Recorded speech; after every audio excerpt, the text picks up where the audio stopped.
Ant-Man and the Wasp: Quantumania is quite ambitious in its story. Seeing as this is the first movie in the fifth phase of the MCU, it has a lot to set up. Mainly, the premise of Kang the Conqueror. Hi, I'm Tozzarino, and I'm going to be talking about Ant-Man and the Wasp: Quantumania. We're not doing anything crazy with the video, by the way. I'm just going to put some images moving on screen to keep you visually stimulated while I talk about the film itself, I guess. Let's start with a very simple sort of overview of the previous two Ant-Man movies, and we'll go from there. The first movie has a lot of charm to it. It's very accessible. It's down to earth. It's a very small-scale story, pardon the pun. It's generally pretty damn good. Still holds up for the most part. I mean, I could have done without the Falcon cameo, but other than that, movie's pretty darn good. Ant-Man and the Wasp is quite possibly one of the worst MCU movies in that it's so painfully average. It does nothing remarkable at all. I can't even remember what happened in the movie itself. I could describe sequences. I can't tell you about the story. So on that note, Quantumania is better than Ant-Man and the Wasp because I can, in fact, remember the story of the film itself, not just individual moments. Quantumania sees our beloved bug-themed heroes traveling down to the quantum realm for what feels like the 80th time. This time, however, we're dealing with an entirely new sector of the quantum realm. There are civilizations down here now. Cool, I guess. The entire quantum realm civilization is being ruled over by the fearsome Kang the Conqueror, played by the love of my life, Jonathan Majors. So, let's just go into this. We're gonna tackle it in sections to make this slightly less of a headache for you. Starting with... Kang is the highlight of the movie. If you're going to see Quantumania for any particular reason, see it for Kang. Because he is easily the best part of the whole damn thing. Jonathan Majors does a fantastic job at making Kang absolutely brutal, sadistic, and sometimes terrifying. It's pretty damn good in the role, and I'm quite excited to see him play the character for the next decade. Kang has some sympathetic elements to him. His relationship with Janet is not what I was expecting it to be, but it is kind of interesting to have a more human antagonist than Thanos, I guess. I feel that in the wrong hands, a lot of Kang's dialogue could have come across as forced, you know, like they're trying to make him sound threatening. But Jonathan Majors manages to make it work. His delivery is absolutely solid. And I think that overall Majors is going to be one of the better MCU casting decisions that we'll come to find. I mean, he already proved himself in the Loki finale, which was basically just him monologuing for like an hour. So, you know, this is just extra on top of that. But not only is Jonathan Majors playing Kang in this movie, but spoiler alert, he also plays like a bazillion other Kangs in the post-credits scene, which reveals the Council of Kangs. So throughout the movie, it's set up that Kang was exiled down to the quantum realm. But ooh, who exiled him? It's the Council of Kangs. It's the Council of Kangs. It is kind of cool seeing those different Kangs together. We have the Ramatut Kang, who, for anyone who doesn't know, is a Fantastic Four villain, and is also the first appearance of Kang. You have Immortus, I think that's meant to be Immortus, who is like the Lord of Time. And then there's this one with like no eyebrows, who is either Iron Lad or like the Scarlet Centurion, but I don't think it's either of them. I think that's just a random Kang. There's a billion Kangs here, and they're all just so happy to be there, which is kind of cool, I guess. There's something about this scene that kind of rubs me the wrong way. I don't know, I think it's just how, like, in your face it feels about the whole thing. I don't know, maybe it's just that.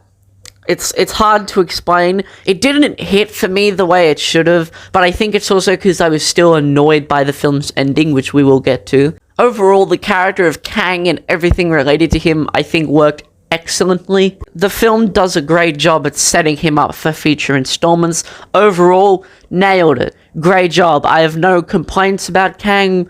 Good job, guys. Scott Lang doesn't really have a character arc in the movie.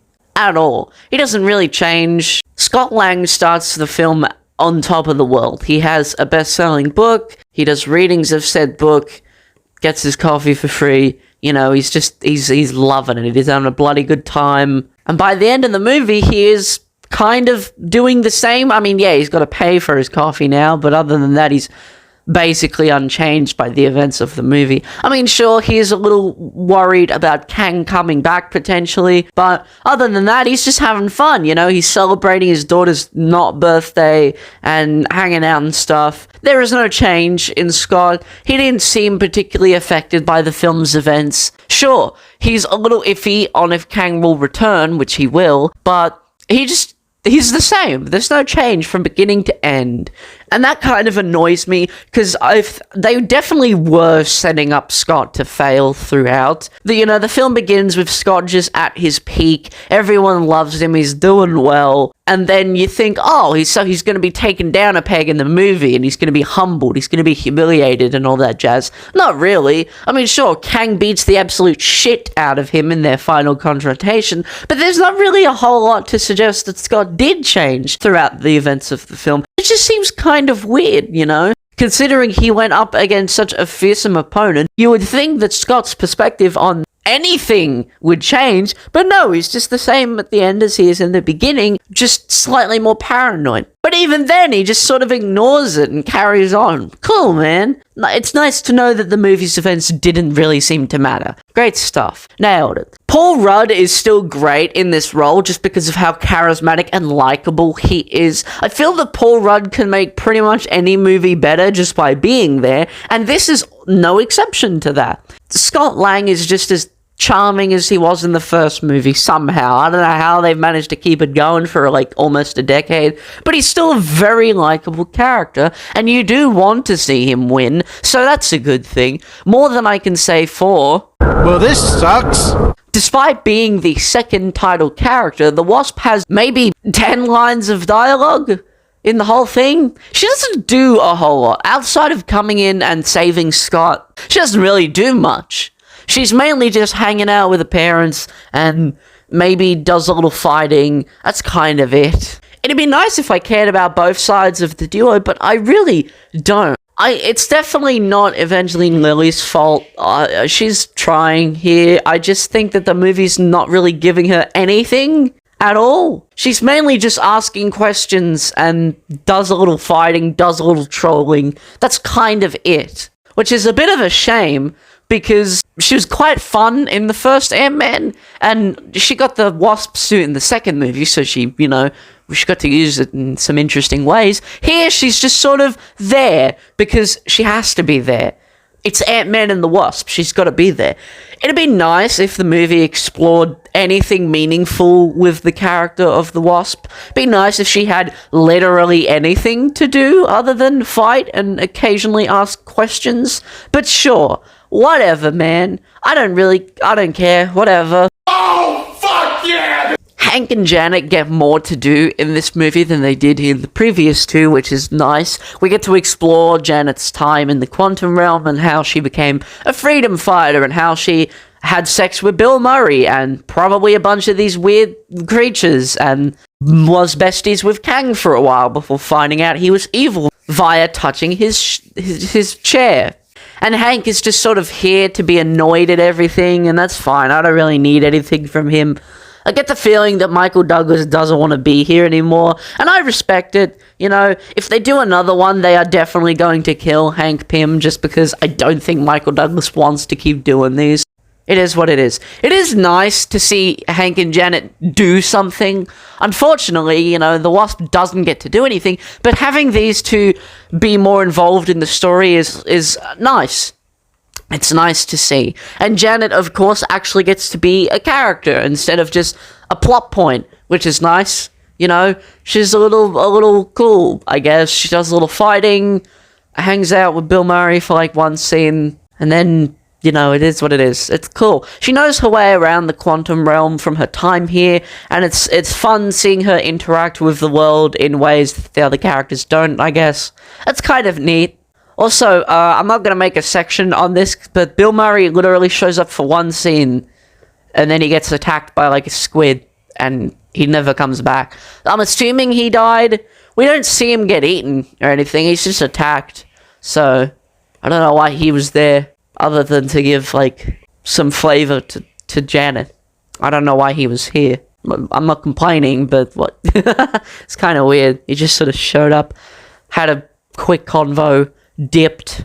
That's kind of cool. I thought they were going to reveal something about him. Like, I thought he was going to be more important than he was. But no, he's just one scene, he's done, he's out of here. Cool, man. Put him in the trailers, put him in the marketing, give him a dedicated character poster. Did nothing the whole time. Whatever, man.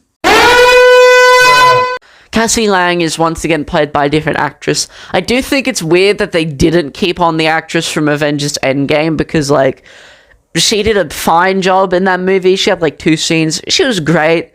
She had infinitely more chemistry with Paul Rudd than Catherine Newton. And I like Catherine Newton, alright? I like Freaky. Freaky's a good movie, and she's good in it.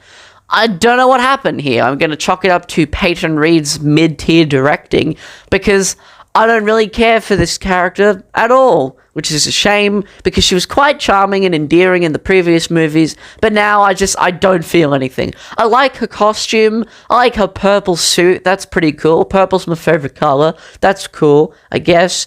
And I like how she's inexperienced and she doesn't know what she's doing with the suit. That's nice, I guess. That's really all I can say about Cassie's character in the movie. I don't know, she's there, she gets involved, she thinks that her dad is mid because he doesn't do as much superheroics, and she wants to help people. She gets involved with the freedom fighters. That's cool, I guess. They're obviously setting her up for, like, the Young Avengers or something, and I get it. This movie is just a bunch of setup. You set up Kang, you set up the Council of Kangs, you potentially set up the Young Avengers. I get it. The movie is set up, but man, I feel nothing about Cassie. I don't care. I don't care about Cassie at all, in the slightest. Alright character, I guess. Has some nice scenes here and there. I have nothing of substance to say here. This is cute. I want this inside of me. Arguably, the main reason why I was going to see the movie. Where are my fellow Modoc maniacs at? Sound off in the comments below. Modoc is in the movie. Hallelujah. He is finally making his live-action debut, if you don't count this guy from Agents of S.H.I.E.L.D. Technically not Modoc, but he has enough Modoc qualities that he could be considered a version of Modoc. Anyway, Modoc is here, and he's the fucking villain from the first Ant-Man movie, I guess. They brought back Corey Stoll to play Darren Cross again. Turns out, he didn't die in the first Ant-Man when Scott just fucking annihilated his little suit and shrunk him and crushed him down. He survived and he ended up in the quantum realm where Kang gave him a cool robot chair to hang out in, and now he's MODOK. I will give the film points for actually including the fact that his name is an acronym, because I feel that there's a lot of different versions of the character that don't bother. So it's nice that they did give him the mental organism designed only for killing thing. That's kind of cool. They have a joke about it where Ant-Man's like, oh, shouldn't it be Modoc? That's kind of cute. A lot of people on Twitter leading up to the film were like dissing the CGI, like, oh, Modoc looks like shit. I did not have a problem with that at all. I thought it was really cool. I think the effect looked good for the most part. It looks better on a big screen as opposed to just like a shitty picture on Twitter uploaded by some guy who couldn't even get half of the frame in. So there's that. And I think that Corey Stoll is just having the time of his life playing MODOK. He's just having so much fun. He's silly and he's kind of goofy. It is really weird to hear, like, a normal human voice coming out of MODOK. I assumed that he was gonna have, like, a different voice. And he does, when he has the helmet down, he has a more robotic voice. But for the most part, he just sounds like Corey Stoll. And that is fucking funny, man. Giving MODOK just like a normal dude's voice is a really unintentionally funny decision on the part of the filmmakers here. Me and my friends were laughing ourselves to death every time he showed up on screen. Truly a thing of wonder. It's kind of cool. I don't know, he has some action, but he's mostly a comic relief character, which is nice. I think his depiction is handled mostly well. I mean, you know, they changed his origin, but for the most part, I liked it. What I didn't like is that they tried to give him like a weird forced redemption, where at the end of the movie, he's like, oh,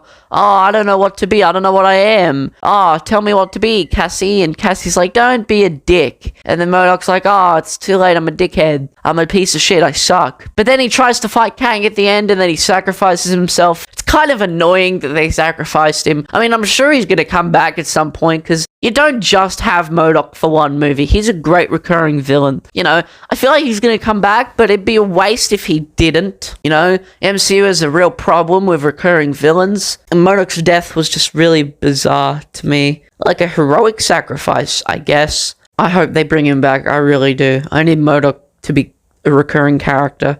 I need it. I'm craving it. I don't care if they have to recast Corey Stoll because he doesn't want to come back and do it again. I don't care. Bring him back somehow. Find a way. Find a way. I was mostly enjoying the film up until the ending, which is the point where I was like, yeah, no, fuck this, mid-movie, not watching again, I will not be seated again. Let's discuss the ending, I guess. So, the film ends with this big climactic fight against Kang. Everyone manages to get out of the quantum realm, but then Scott stays behind to fight Kang, and it's a brutal, all-out brawl. And then Hope appears, and she helps fight Kang, and then Kang gets knocked into the weird little multiversal engine thing, and he disappears to come back another time, I guess. And the portal closes behind her. And it seems like Hope and Scott are trapped in the quantum realm. And you think, oh no, this is gonna be the next movie, isn't it? They're gonna try and get Scott and Hope back. But when they get back out, time is gonna have passed. And oh no, oh, the horrors. But no, that Cassie just immediately fixes the quantum tunnel thing and brings them back immediately. And then we just hard cut to Scott doing the intro again. Just out of nowhere. Just, okay, cool. We fixed it. Here's why this ending annoys me. And I'm going to break it down into numbered points. Number 1. There are no stakes or consequences to the ending. Look, obviously they weren't gonna kill Ant-Man in the fight against Kang. I get that, and while I think it would have been cool as shit to see, I understand that they weren't going to do that. There's no way in hell they were gonna kill him off. He's too likable and funny, and I mean, what are we gonna do? Have Wasp carry the franchise? Nah. Okay, fine, don't kill him, but how about you leave him down there for a bit and make it feel like the movie had any effect whatsoever on Scott as a character. Like, oh man, imagine how upsetting it would be if Scott Lang got stuck in the quantum realm again, but this time he was stuck in the big quantum civilization instead of just a random part of the void. That'd be cool. Number 2, Scott Lang doesn't die. Okay, so I know I said that they weren't going to kill him, but honestly, if they did kill him, that would have been an incredibly brave and inventive decision. I would not have seen that coming. I would not have expected it. Would have elevated the movie in my mind. Scott, who's been just so confident and full of himself for like a good chunk of the movie, just dies at the hands of Kang. It could have been a big, heavy moment. Could have been a real dramatic scene. But no, can't kill him, because what are we gonna do? Give Wasp her own movie? Nah, fuck that shit. Just have him not die, I guess. Cool. Also, I noticed this later, but they don't include the line in the trailer where Scott says, I don't have to win, we just have to lose. That line went so hard in the trailer, and they didn't include it here. It sucks. Makes me feel mad. The ending is just sort of forced on you, and it feels very rushed. Like, oh, Cassie fixed the machine, and then they get out of the quantum realm, and then we just hard cut to Scott walking down the street and giving another monologue. It feels tacked on. It feels as if they went in another direction initially, but then, you know, maybe they panicked at the last second. They're like, oh man, this movie, it's got such a bleak ending. We need to do something to make it more upbeat. And then they just quickly reshot it and had it so that they get out. Or if maybe test audiences went into it,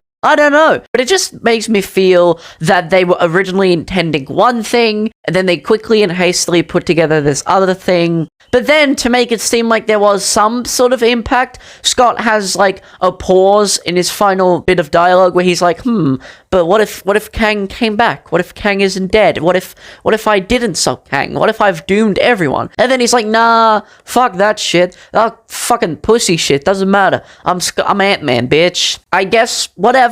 Kang will come back. A billion versions of Kang are gonna come back, which is kind of cool. Here are my closing thoughts on Ant-Man and the Wasp: Quantumania. Should you see the movie? Yeah, I still think you should. I mean, to form your own opinion. Twitter seems to be all over the place when it comes to this movie. I've seen people say that this is the worst thing the MCU has ever done, and I've seen people say that this is like one of the better MCU movies. And I don't think either one is the case, to be honest. I think the truth lies somewhere in between. It's a mostly enjoyable movie, except for the ending, I guess. The ending's not great.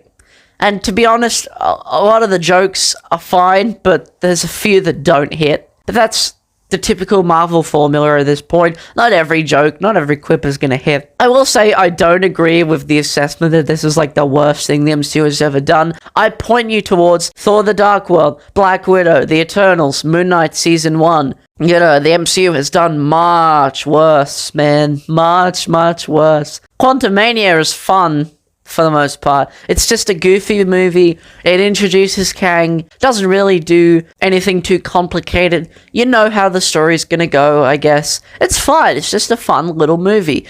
Little. Haha, because he's an ant. That's so cute and funny. If I was to give Quantumania a ranking out of 10, I'd say it's a 6 out of 10, maybe a 7, but I'm not really feeling it that much. We'll go with 6.5. See it, because it is technically, I guess, required viewing for the future of the MCU, but, you know, I'm in no rush to see this movie ever again. Whatever, man.